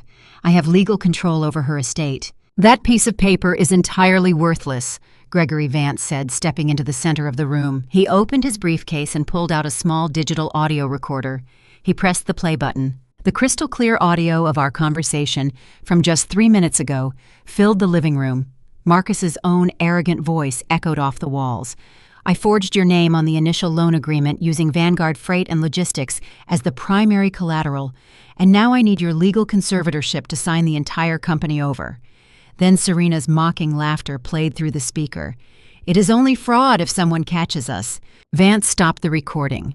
"We have your full unedited confession on tape," Marcus Vance said. "The federal agents heard every single word from the study. You just admitted to forging signatures, wire fraud, securing a fraudulent loan, and conspiracy to commit elder abuse. You also admitted to bribing a state medical official $50,000 to falsely imprison an American citizen." The 2 FBI agents stepped forward. They unclipped the heavy steel handcuffs from their belts. "Marcus Vanguard, you are under arrest," the lead agent said. His voice was completely devoid of emotion. "You have the right to remain silent. Anything you say can and will be used against you in a court of law." The reality of his destruction finally hit Marcus. The arrogant corporate shark vanished completely. In his place was a terrified, cowardly little boy. His knees buckled. He collapsed onto my expensive Persian rug. He crawled toward me, his tailored suit wrinkling against the floor. Tears were streaming down his face, ruining his perfectly groomed appearance. "Mom," he sobbed, reaching out to grab the hem of my trousers. "Mom, please. You cannot let them do this to me. I will not survive in federal prison. Please tell them to stop. I am your son. We are family. I am your family." I looked down at the pathetic man crying at my feet. I did not feel a single ounce of pity. I remembered the country club. I remembered how he had stood there in silence while his wife tore my dignity to shreds. I remembered how he had paid a corrupt doctor to lock me in a chemical prison for the rest of my life. I leaned down close to his face. I made sure he could see the absolute 0-degree temperature in my eyes. "Let us be honest, Marcus," I said, echoing the exact words that had started this entire war. "You are not even blood. You are not even real family." Marcus let out a guttural wail of despair as the FBI agents grabbed his arms. They hauled him to his feet and slammed him against the wall. The cold steel handcuffs clicked tightly around his wrists. In the chaos of the arrest, Serena suddenly sprang into action. But she did not try to help her husband. She did not try to defend the man she had promised to love for better or worse. The snake immediately turned on him. "I did not do anything," she screamed frantically, pointing an accusatory finger at Marcus. "He forced me into this. He hid the loan from me. He made me talk to the doctor. I am a victim here. You have to believe me." Marcus stared at his wife in sheer disbelief as the agents patted him down. "Serena, you helped me plan the whole thing," he cried. "Shut up!" Marcus. Serena shrieked, her designer makeup running down her face in dark, ugly streaks. "I am not going to prison for your stupid mistakes." The second FBI agent stepped toward Serena, holding up his own pair of handcuffs. "Ma, and put your hands behind your back," he ordered. "You are also under arrest for conspiracy to commit federal wire fraud." Serena shrieked again. She lunged backward, knocking over a tall, decorative vase. The porcelain shattered across the hardwood floor, creating a sudden, chaotic distraction. The sleazy private attorney used the noise to try and quietly inch his way toward the front door, but Vance easily blocked his path with a dark, menacing smile. While the agents were securing Marcus and dealing with the broken vase, Serena made her move. She abandoned her expensive handbag on the table. She abandoned her husband to the federal authorities. She spun around and bolted down the long hallway toward the kitchen. She was desperate and terrified, running on pure adrenaline. She shoved the swinging kitchen doors open and scrambled toward the back service exit. I watched her run away like a coward in the night. I did not tell the agents to chase her immediately. Let her run, I thought. Let her think she has escaped the fire. She had no money, no credit cards, and no allies left in the city. The real hunt was just beginning. I watched the red and blue flashing lights of the federal vehicles fade down my long gravel driveway. They were taking my son to a holding cell in downtown Chicago. The grand living room of my mansion was completely silent now. The shattered porcelain from the vase Serena knocked over was scattered across the polished hardwood floor. Gregory Vance stood next to me, snapping his briefcase shut. He looked toward the kitchen doors, where Serena had made her desperate escape just moments ago. He asked if we should dispatch the private security team to track her down. I shook my head slowly. I told him that a predator without teeth is just a frightened animal. I told him she had no corporate credit cards, no cash, and no powerful friends left to hide behind. I believed she was completely neutralized. I was absolutely wrong. I had forgotten the golden rule of the logistics business. A cornered animal is the most dangerous kind of threat. Serena was wandering the dark streets of Chicago in a $10,000 designer gown with absolutely nothing to her name. But she had a memory. She had a piece of information that Marcus and I had both completely overlooked. 5 years ago, when she first married Marcus, she threw a massive tantrum about wanting an executive title. She wanted to sound important at her country club luncheons. To keep the peace, Marcus gave her a vanity position as the Vice President of Human Resources. She never actually did a single day of real work. She never stepped foot inside the corporate headquarters. We eventually phased out her title and hired a real human resources director. But we made a catastrophic administrative error. We never officially revoked her legacy digital access credentials. She still had backdoor administrative entry into the old employee portals. While I was standing in my quiet living room, feeling a false sense of victory, Serena was breaking into a 24-hour internet cafe on the South Side. She sat down at a sticky computer terminal, wearing her ruined silk gown. She logged into the outdated Vanguard Freight legacy server. She bypassed the main corporate firewalls because she was using an internal human resources clearance code. She was not looking for my money. She knew my personal accounts were locked down tightly by the federal authorities. She went looking for the most vulnerable and unprotected money in the entire company. She went straight for the secondary employee pension accounts. These were not executive portfolios. These were the retirement funds of my blue-collar workers, the men and women who drove the heavy freight trucks through freezing Chicago blizzards, the warehouse loaders who broke their backs to ensure our supply chains never failed. I had personally established that pension fund to guarantee that every single worker who gave their sweat to Vanguard would retire with absolute dignity. Serena did not care about their sweat or their dignity. She only cared about saving herself. She needed a massive amount of cash to buy a fake passport and disappear to a country without an extradition treaty. She navigated through the outdated system and initiated a massive wire transfer. She authorized the movement of $5 million directly from the blue-collar pension fund into an untraceable offshore shadow account in the Cayman Islands. Because it was a massive international transfer triggered on a Thursday night, the transaction would not officially clear the clearinghouse until Monday morning. She had a 72-hour window. She had her golden ticket out of the country. But Serena was cunning. She knew that I had Trey monitoring the network traffic. She knew that by Friday morning we would see the pending wire transfer in the system logs. She knew I would instantly call the federal banking authorities to freeze the Cayman Islands transaction before the money physically left American soil. She needed to buy herself time. She needed a massive chaotic distraction that would paralyze me and force the federal agents to temporarily back off. She did not hide in the shadows. She stepped directly into the brightest spotlight she could find in the city. I woke up on Friday morning to the sound of my personal cell phone ringing relentlessly. It was not Trey or Vance. It was the vice president of a massive shipping conglomerate that Vanguard had partnered with for 20 years. I answered the phone expecting to discuss the morning freight schedules.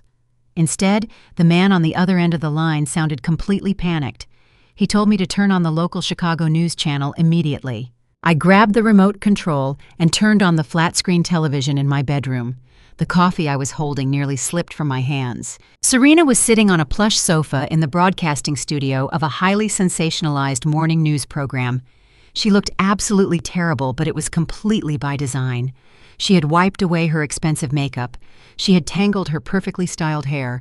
She was wearing a borrowed oversized sweater that made her look small and incredibly fragile. She was sobbing into a tissue while the news anchor looked at her with deep theatrical sympathy. The bold graphic in the bottom of the television screen read, "Corporate whistleblower escapes violent family takeover." My daughter-in-law was staring directly into the television camera and weaving the most spectacular and malicious lie I had ever heard in my entire life. She was weeping hysterically. She told the news anchor that I was suffering from a severe and violent form of paranoid dementia. She claimed that my mind had completely snapped, but that was not the worst of it. She told the millions of people watching that I had been secretly embezzling millions of dollars from my own company to fund illegal offshore gambling accounts. She painted a picture of a vicious, unstable tyrant who was destroying a beloved Chicago business. And then she dropped her ultimate weapon. She cried out that my son Marcus had discovered my massive embezzlement scheme. She claimed that Marcus was a heroic whistleblower who was gathering evidence to turn me over to the authorities. She told the anchor that when I found out Marcus knew the truth, I used my massive wealth and corrupt connections to frame him. She claimed I bribed federal agents to arrest him on false charges to silence him permanently. She sobbed that she barely escaped my mansion with her life. She begged the public and the local authorities to investigate my finances immediately. She begged them to freeze the Vanguard corporate assets before I could destroy the evidence of my crimes. I stood in front of the television, absolutely paralyzed by her sheer audacity. It was a masterclass in psychological manipulation and public relations warfare. She had completely flipped the narrative. She had turned the mastermind predator into a weeping victim and painted the survivor as a ruthless villain. She knew the general public loved a dramatic scandal involving wealthy corporate families. She knew the media would run with the story without verifying a single fact because the drama meant massive viewer ratings. She was weaponizing the court of public opinion to completely paralyze my legal defense. My phone started ringing again. This time, the incoming calls were relentless. Longtime corporate partners were calling to demand immediate explanations. The Public Relations Department of Vanguard Freight was sending frantic text messages saying our company servers were crashing from the volume of incoming media inquiries. My email inbox was flooding with messages from panicked investors threatening to pull their massive contracts. In less than 10 minutes, Serena had set my entire $40 million empire completely on fire. I turned off the television and threw my phone onto the bed. I took a deep, steadying breath. I refused to let the panic take root in my mind. Serena wanted me to spend the next 48 hours frantically calling lawyers and drafting public relations statements. She wanted me completely consumed by the media firestorm so that I would not notice the $5 million wire transfer quietly slipping out of the employee pension fund and disappearing into the Cayman Islands. She thought she had created the perfect smokescreen to cover her escape. She was very smart. But she forgot one crucial detail. She was fighting a woman who had spent 4 decades navigating the absolute worst storms the business world could throw at her. I walked into my bathroom and splashed cold water on my face. I looked at my reflection in the mirror. I did not see a victim. I saw a matriarch who was ready to go to war for her people. I was not going to let that entitled, spoiled woman steal the retirement funds of the working-class men and women who had built my company. I walked back into my bedroom and picked up my burner phone. I dialed my grandson, Trey. He answered on the first ring. Nana Trey said, his voice tight with anxiety. I saw the news broadcast. Everyone is talking about it. What do we do? Are we going to call the reporters to clear your name? We do not do anything in the light, Trey, I told him, my voice radiating absolute calm authority. Let her scream on the television. Let her talk to the reporters. We are not going to fight her in the media. We are going to fight her in the dark. I need you to open your encrypted server right now. She is running. That means she needs money to escape. I want you to tear through every single legacy portal in the Vanguard network. Find out what she is trying to steal before Monday morning. I hung up the phone and began to dress for battle. Serena had just made her final move. The game was no longer about teaching a lesson to a spoiled child. It was about the absolute total destruction of an enemy. I walked out of my bedroom wearing my darkest charcoal suit. The television in the background was still blaring Serena and her ridiculous fabricated tears. My phone was vibrating so hard it felt like a live wire in my hand. I ignored it. I walked down the grand staircase of my mansion and headed straight for the garage. I got into my sleek black sedan and drove away from the wealthy suburbs. I headed directly back to the windowless basement of Mount Zion Baptist Church. The drive took exactly 45 minutes, but it felt like an eternity.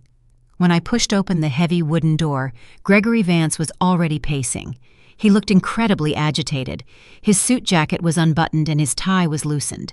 The veteran corporate litigator rarely showed emotion, but today the panic in his eyes was completely visible. He pointed to a small portable television on the folding table. Serena was on the screen again. This time she was giving an exclusive interview to a national morning broadcast. She was wearing a completely plain gray dress. She was painting herself as the ultimate martyr. She told the national anchor that she was terrified for her life. She claimed that I was a ruthless, violent tyrant who had embezzled millions from my own hardworking employees. She cried so convincingly that even I was momentarily stunned by her performance. Vance slammed his hand down on the table. "Vivian, this is an absolute disaster," he barked. "I have been fielding calls all morning. The public relations spin is working entirely in her favor. Serena has completely hijacked the narrative. We have major shipping partners calling my office threatening to pull their massive freight contracts from Trey. They are terrified of the bad press. They do not want to be associated with a corrupt matriarch." I sat down in the cold metal folding chair. "Let them pull their contracts, Vance," I said, my voice steady. "When the dust settles, they will come crawling back to Vanguard Logistics." Vance shook his head aggressively. "You do not understand the legal danger here, Vivian," he warned. "The federal agents have Marcus in custody, but Serena is free. She is trying to taint the jury pool. If the general public believes her sob story, it will be incredibly difficult to find 12 impartial jurors in Chicago. She is creating a massive fog of confusion. And while the federal authorities are busy trying to sort through her media circus, she is going to quietly slip out the back door. She is going to escape with the $5 million she stole from your employee pension fund." I felt a sharp surge of pure, absolute anger. Serena was actively stealing the retirement money of the men and women who drove my trucks and loaded my freight. She was stealing from the working class to fund her tropical escape. I stood up from the folding chair. My hands were clenched into tight fists. "I will not let that spoiled, ungrateful woman steal from my people," I said sharply. "Vance, get my public relations team on the line right now. I want you to book the largest conference room at the downtown Marriott. Call every major news network in Chicago. I am going to hold a live press conference at noon. I will publicly expose her as a manipulative thief." I reached for my burner phone, ready to start dialing numbers. But before my finger could press the first button, the heavy wooden door at the top of the basement stairs creaked open. A young voice called out through the shadows, "Do not do it, Nana." I looked up. Trey was walking down the wooden steps. He was carrying his heavy black backpack. He looked exhausted. Dark circles hung under his eyes, but his posture was completely rigid. "Trey," I said, walking toward him, "what are you doing here? You are supposed to be monitoring the network traffic from your house." "I could not stay there, Nana," he replied, dropping his heavy backpack onto the concrete floor. "Mom is surrounded by reporters and crisis managers. The house is a complete circus." I packed up my encrypted servers and left through the back gate. I took 3 different buses to make sure nobody followed me. He walked over to the wooden table and started pulling out his heavy laptops and tangled black wires. He looked at me, and then he looked at Vance. "I heard you talking about holding a press conference," Nana Trey said. His young voice was surprisingly authoritative. "You cannot fight her in the news." I frowned. Trey, she is destroying my reputation on national television, I argued. She is turning the entire city against me. If I do not speak up, they will believe her lies. Trey shook his head and plugged his main computer into a church wall outlet. That is exactly what she wants you to do, Nana, he explained. She wants you to go on television and act angry. If you stand in front of the cameras and yell, you are going to look exactly like the crazy, paranoid woman she claims you are. The media will twist your words. They will edit the footage to make you look unhinged. You cannot beat a professional liar in a shouting match. I paused. The brilliance of my 17-year-old grandson was absolutely staggering. He understood the modern warfare of public relations far better than I did. Then what do we do, Trey? I asked softly. How do we stop her from stealing $5 million and destroying our legacy? Trey opened his main laptop. The screen illuminated his face with a pale blue glow. Do not fight her in the news, Nana, he said, his fingers hovering over the keyboard. Fight her in the dark. Let her talk to the cameras. Let her think she is winning the public relations war. While she is busy putting on a show for the reporters, I am going to tear apart her entire digital life. I am going to find exactly where she hid that $5 million. I looked at Gregory Vance. The veteran corporate lawyer gave me a slow, respectful nod. He knew Trey was absolutely right. The boy was our greatest weapon. I pulled up a chair and sat down right next to my grandson. Show me what you can do, Trey, I said. Trey cracked his knuckles and began to type furiously. The black screen of his computer filled with rapidly scrolling green text. He was bypassing security protocols that I could not even begin to comprehend. He explained that Serena was smart enough to use untraceable offshore routing, but she was not smart enough to hide her initial digital footprint. She had initiated the massive wire transfer from an internet cafe on the South Side, but she made the fatal error of logging into her personal email account right after confirming the transaction. Trey caught the specific data packet before she could delete the server history. I watched him work with a deep sense of awe. He was not just a teenager playing video games. He was a digital sniper, and he was actively hunting his own mother to protect my empire. We sat in that windowless church basement for 5 agonizing hours. Vance made quiet phone calls to the federal banking authorities, keeping them updated on our progress without alerting the press.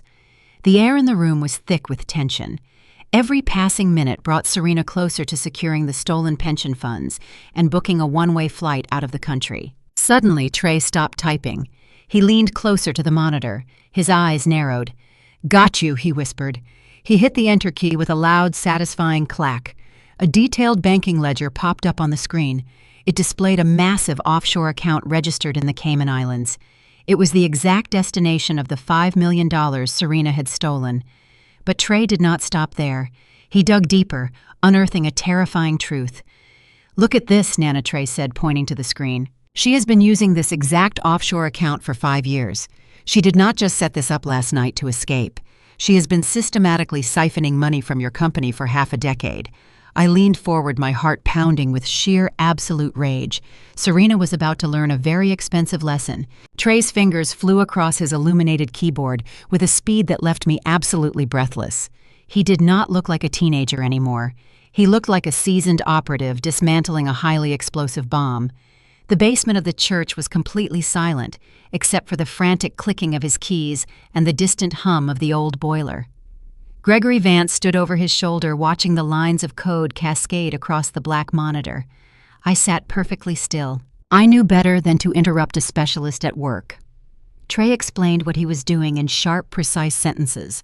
He told us that Serena had used a proxy server to mask her location when she initiated the $5 million wire transfer. She thought that routing the money through 3 different international gateways would make it impossible to trace back to her personal laptop.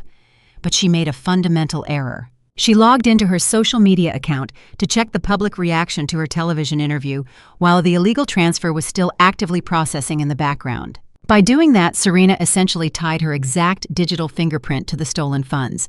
Trey isolated that specific data packet. He used it as a digital battering ram to smash through the firewall of the offshore banking server in the Cayman Islands. I watched the screen flash red and then settle into a steady glowing green. A massive database slowly populated the monitor. It was a private ledger.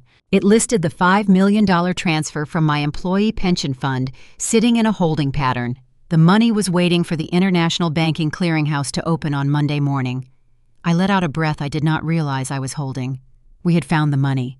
I told Vance to contact the federal banking authorities immediately and freeze the offshore account. But Trey suddenly held up his hand. His eyes were wide. He was staring at the monitor with a look of absolute horror. "Wait," Nana Trey said. His voice was shaking. "Do not call them yet. This is not just a single transaction. There are hundreds of them."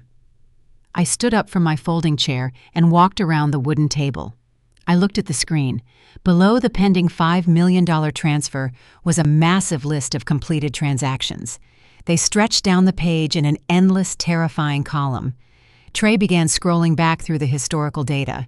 He went back 1 month, then 6 months, then 2 years. He kept scrolling until he hit the absolute beginning of the ledger.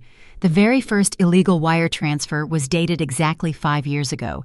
It was the exact same month Marcus had demanded I give Serena an executive title in human resources. Vance stepped closer to the screen. His jaw tightened. "What are we looking at, Trey?" he asked. Trey opened one of the older transaction files.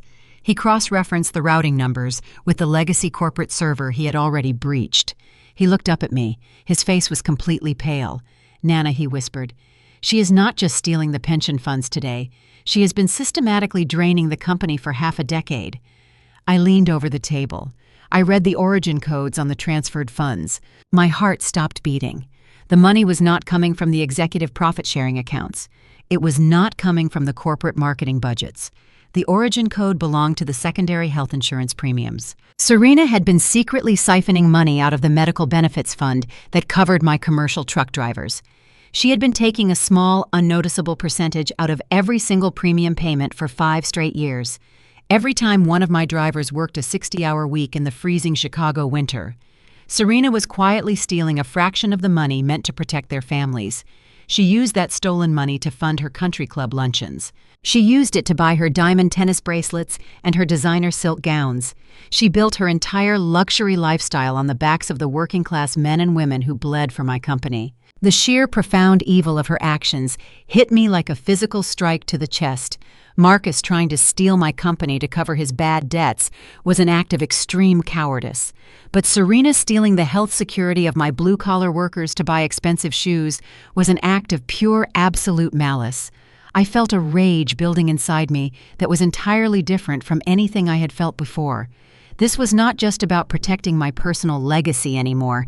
This was about protecting my people. I had drivers who had been with me for 30 years, drivers who trusted me to keep their families safe. Serena had violated that trust in the most disgusting way possible. "Print everything," I commanded. My voice was a low, dangerous rumble. "I want every single network address. I want every hidden bank account number. I want every digital signature she ever used to authorize these thefts." Trey nodded, and his hands went back to work. He was no longer just tracking a fleeing thief. He was building an absolute arsenal. He pulled down the digital server logs that proved Serena was the sole administrator accessing the health insurance portals. I extracted the data showing she was logging into the Cayman Islands account from her personal phone while sitting at her country club dinners.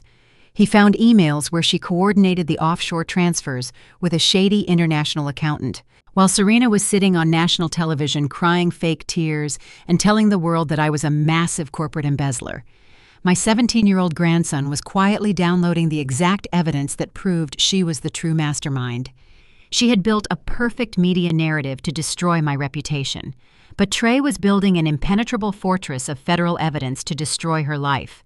He compiled the data into a massive encrypted file. He created 3 separate backup copies, routing them to secure servers that Marcus and Serena could never reach. Vance watched the entire process with sheer professional admiration. He pulled his phone from his pocket. "We have her, Vivian," he said. "This evidence completely exonerates you. It proves you had absolutely zero knowledge of the embezzlement. It proves Serena operated entirely on her own, using her human resources credentials to bypass your executive oversight. The Federal Bureau of Investigation will tear her apart for this. I can call my contacts at the federal prosecutor office right now. We can have a warrant for her arrest issued before the evening news cycle begins." I looked at the glowing screen.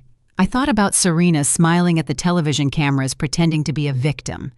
I thought about the 50 wealthy guests at the networking gala laughing at me. I thought about the hard-working drivers who had no idea their medical funds were being used to buy imported champagne. Calling the federal authorities right now would stop her from escaping. It would secure the remaining pension funds, but it would not give me the absolute public justice I demanded. An arrest warrant served quietly in the afternoon would allow her high-priced defense lawyers to spin a new narrative. They would claim the digital evidence was circumstantial. They would claim I framed her to cover my own tracks. I needed something far more definitive. I needed to crush her completely in the very same public arena she was currently using against me. "Do not call the federal prosecutors yet, Vance," I said. My tone was cold and calculating. Vance frowned. "Vivian, we have everything we need. Why are we waiting?" "Because she is still controlling the narrative," I explained. "If we hand this over to the police right now, the media will just call it a messy family dispute. They will say it is a battle of conflicting evidence. I want her to fall from the highest possible pedestal. I want her to feel exactly what it is like to be humiliated and destroyed in front of the entire Chicago elite." Trey finished the final data compilation. He locked the master file and looked up at me. "It is done, Nana," he said. "The arsenal is built. You hold all the cards now." I smiled down at my grandson. He had done the impossible. He had given me the sword I needed to cut off the head of the snake. But as I reached for the encrypted flash drive, a sudden sharp ringing pierced the quiet basement. It was my burner phone, the one I had purchased just hours ago. Only 2 people in the world had that number, Trey and Vance, and they were both sitting right in front of me. I stared at the cheap plastic phone vibrating on the wooden table. A cold knot formed in my stomach. Someone had tracked the unregistered signal. I picked up the device and pressed the answer button. I did not say a word. I just listened. The voice on the other end was smooth, polished, and incredibly dangerous. It was a voice I had never heard before, but I knew exactly who it belonged to. "Vivian," the voice said calmly. "Your son Marcus made a very foolish mistake. But your daughter-in-law, Serena, just made a much bigger one. I suggest you listen very carefully to what I have to say next." The shadow firm had finally arrived to collect their massive debt. I stood in the darkness of the audiovisual control booth, high above the grand ballroom of the downtown hotel. Below me, 500 of the wealthiest elites in the city sat at round tables draped in gold silk. They were sipping expensive wine and dabbing their eyes with linen napkins. On the main stage, Serena stood behind a crystal podium. She was wearing a custom $10,000 silver gown that shimmered under the theatrical spotlights. She looked absolutely flawless. She was delivering the performance of a lifetime. The Women in Business Charity Gala was supposed to be a night of philanthropy. Instead, Serena had turned it into a massive public relations weapon. She gripped the edges of the podium and let a single perfect tear roll down her cheek. "It has been the hardest year of my life," she said into the microphone. Her voice echoed softly through the massive room. "As many of you know, my family has been under attack. My mother-in-law, Vivian, has suffered a tragic mental break. She has become violent. She has become paranoid. She has tried to destroy the logistics company we all worked so hard to build. But I am standing here tonight to tell you that we will not be broken. I will protect my family. I will protect our employees." The audience erupted into a wave of sympathetic applause. Several women in the front row actually stood up to clap for her. Serena smiled bravely and wiped her fake tear. I looked at my 17-year-old grandson sitting next to me in the dark booth. Trey had his hands resting on the massive soundboard console. His laptop was plugged directly into the Hotel Master audiovisual network. He looked up at me. His face was a mask of pure cold determination. "Are you ready, Nana?" Trey asked softly. I placed my hand on his shoulder. "Hit the switch, Trey," I commanded. Trey pressed the enter key on his laptop. Down in the ballroom, the applause died down as Serena opened her mouth to continue her speech. But the microphone was completely dead. She tapped the microphone head, looking confused. Then the massive digital projector screens behind the stage suddenly went completely black. A low hum filled the room. The elite crowd murmured in confusion. Then a voice thundered from the 50 heavy concert speakers surrounding the ballroom. It was not a live speech. It was a crystal-clear audio recording. And the voice belonged to Serena. "Do not tell me about the truck drivers," Serena recorded voice snapped, echoing off the high ceilings. "I do not care if their health premiums bounce. Just take the $5 million from the secondary pension fund and wire it to the Cayman Islands account. Those blue-collar idiots will not even notice it is missing until I am safely on a beach in Monaco." A collective gasp ripped through the ballroom. 500 wealthy investors and socialites froze in their seats. Serena stumbled backward away from the podium, her face drained of all color. She waved frantically at the sound technicians down below, pointing at the speakers, but the technicians were locked out. Trey had complete control of the system. The recording clicked to a second audio file. It was the phone call Serena had made to the shadow private equity firm. "Listen to me, you corporate thugs," Serena recorded voice shrieked. "You want your money back? I can get you access to the boy trust fund." "Yes, Trey. He is 17. I will give you his exact location. Send your fixers to get him. I do not care what you do to him, just leave me out of it. He is a sacrificial lamb. Take the boy and let me go." The absolute horror in the ballroom was palpable. The silence was so heavy, it felt like physical pressure. Serena had just been exposed, trying to trade her own son life to a cartel of corporate predators to save her own skin. Serena stood on the stage, trembling violently. The silver gown that had looked so glamorous just seconds ago now looked like a shroud. She looked out into the sea of faces.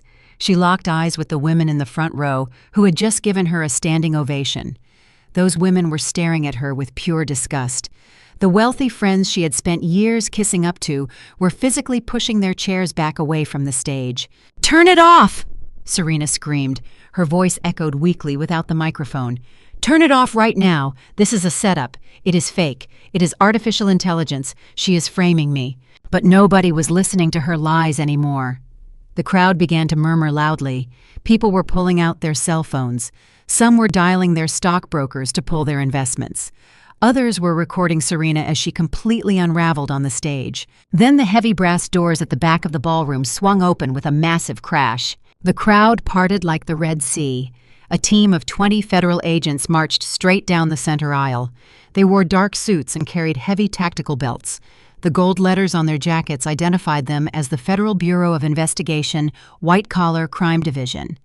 Leading the pack was the lead agent who had arrested Marcus just a week prior. Serena saw the agents and let out a high-pitched shriek.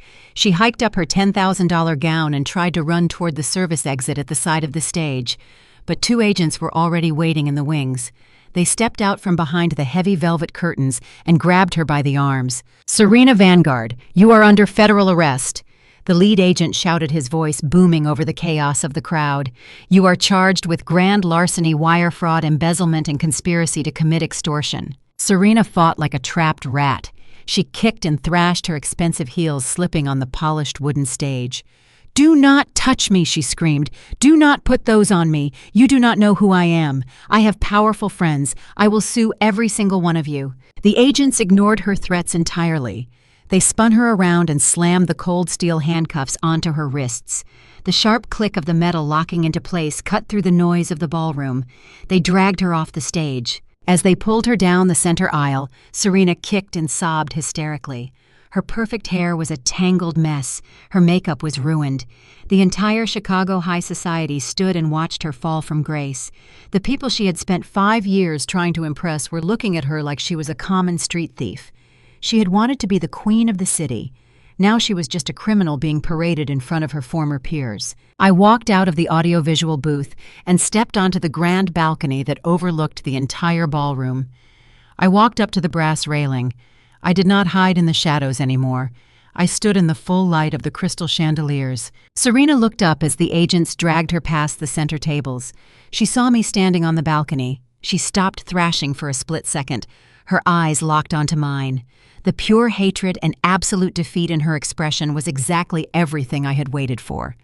She finally realized that she had never been the smartest person in the room. She was just a pawn in a game I had rigged from the very beginning. I looked down at the woman who had tried to steal my life, my company, and my grandson. I did not yell. I did not gloat.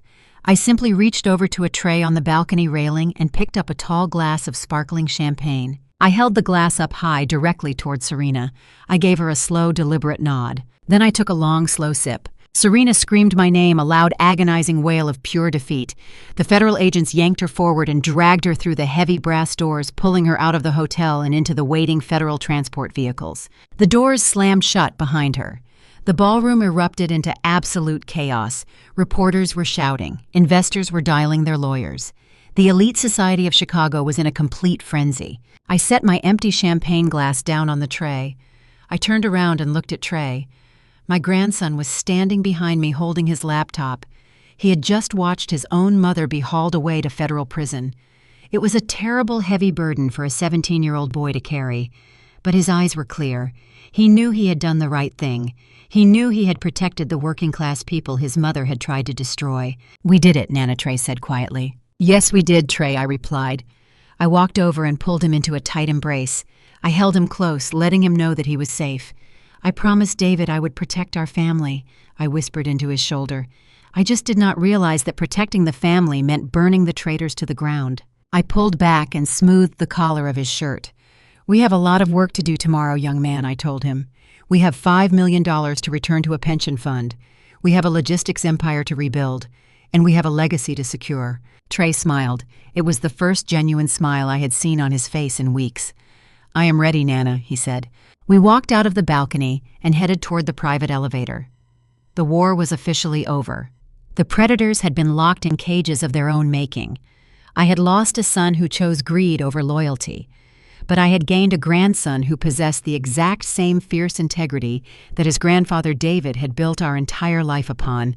I was 68 years old, and my empire was stronger than ever. The morning after the charity gala, the city of Chicago felt entirely different.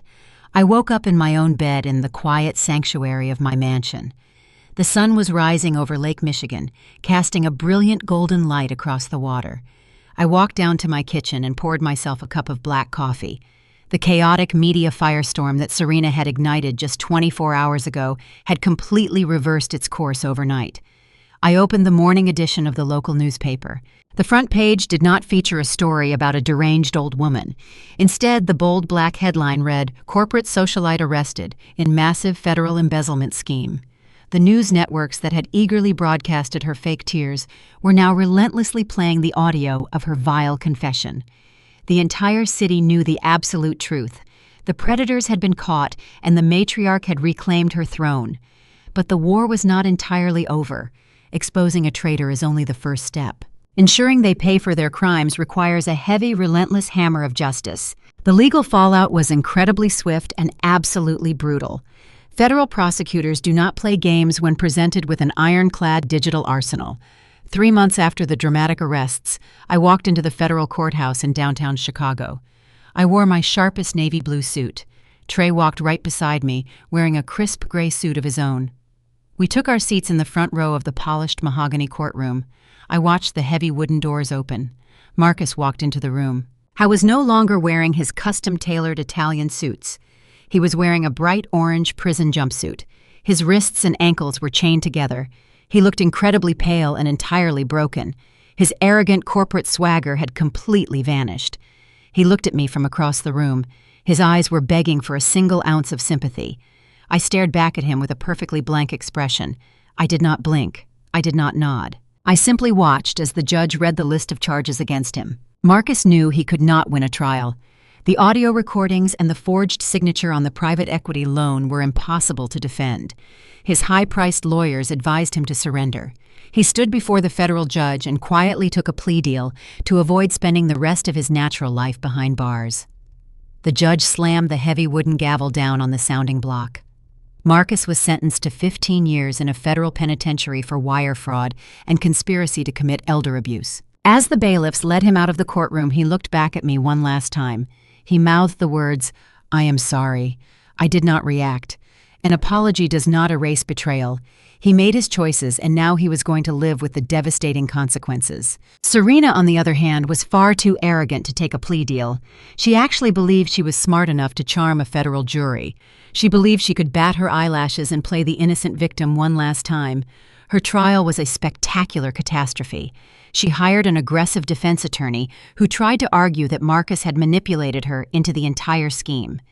Her lawyer claimed she had absolutely no knowledge of the stolen pension funds. It was a beautiful fiction, but it shattered the moment Attorney Vance and the federal prosecutors projected Trey's cyber evidence onto the massive screens in the courtroom. The prosecutors walked the jury through every single digital footprint Serena had left behind. They showed the jury the hidden IP addresses, the offshore routing numbers, and the exact time she had logged into the Cayman Islands account from her country club luncheons. Then they played the audio of her actively trying to trade her own son to a cartel of corporate fixers just to save her own skin. The jury listened in absolute horrified silence. The verdict was incredibly fast. It took them less than 2 hours to reach a unanimous decision. Serena was found guilty on all counts of grand larceny, wire fraud, embezzlement, and extortion.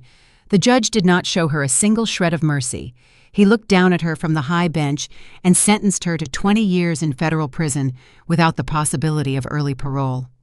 Serena screamed and sobbed as they placed her in handcuffs. She cursed my name and thrashed against the federal marshals. I simply smiled.